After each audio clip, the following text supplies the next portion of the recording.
Good morning and welcome to the daily news trends on SSI TV Africa. President Cyril Ramaphosa to address the nation in a few days' time. President Cyril Ramaphosa is expected to address the nation on the relaxation of adjusted coronavirus lockdown regulations in a few days' time. He has been chairing a meeting of the National Coronavirus Command Council, which includes representatives of government, political parties, and the religious sector.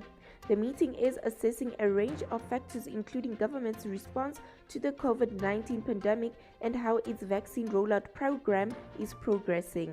The date for the president's address has not yet been set. SAFTU calls on President Ramaphosa to step down following recent GDP figures. South African Federation of Trade Unions SAFTU has called on President Cyril Ramaphosa to immediately step down following the latest gross domestic product figures. According to the figures that Statistics South Africa has released, the GDP increased by 1.2% in the second quarter of 2021. The data shows that contributions to the increase came from transport, communication, and agriculture, as well as personal services and the accommodation industries. Statistics also show that the overall unemployment increased to 34.4%, with young people being the most affected. SAFTU General Secretary Zwelinzima Vavi has warned that if government does not change its current economic policies, more jobs will be lost. Government launches campaign to get more South Africans vaccinated. The government is determined to get more people vaccinated against COVID-19. It has launched a campaign titled Return to Play, It's in Your Hands. The initiative seeks to get more people to come forward to vaccinate, helping the country reach herd immunity. Deputy President David Mabuza and Sports, Arts and Culture Minister Nathi Mthethwa introduced the campaign in Johannesburg.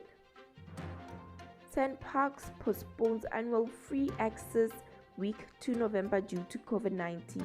The South African National Parks, SANParks, has postponed its annual free access week until November due to concerns over COVID-19 cases across the country. The week-long campaign is aimed at providing South Africans an opportunity to visit the national park for free. SANParks spokesperson Ike Phala says this decision was taken for the safety of both guests and their employees in all the parks across the country. Phala says a new date will be announced in due course. Full-strength box team to tackle Australia down under. The Springboks are not taking their foot off the gas as they prepare for Australia in round 3 of the Rugby Championship on the Gold Coast in Queensland. Springbok coach Jacques Nienaber has chosen his strongest available team with 7 changes in the starting 15 and a further 6 on the bench. The match will be played this Saturday in front of supporters. If there is such a thing as a full-strength Springbok side, this is it. Bearing the injury of Chelsea Colby, that sees Boonkosi start at wing. The Springboks are starting with 3 locks. Duane Vermeulen is back, so too is Faf de Klerk, and there is a 6-2 split on the bench. Nothing is being left to chance as the Boks begin a 4-match run in Queensland. With the first of 2 matches against Australia, Nienaber is definitely not taking Australia lightly. Thank you for tuning in on the Daily News Trends.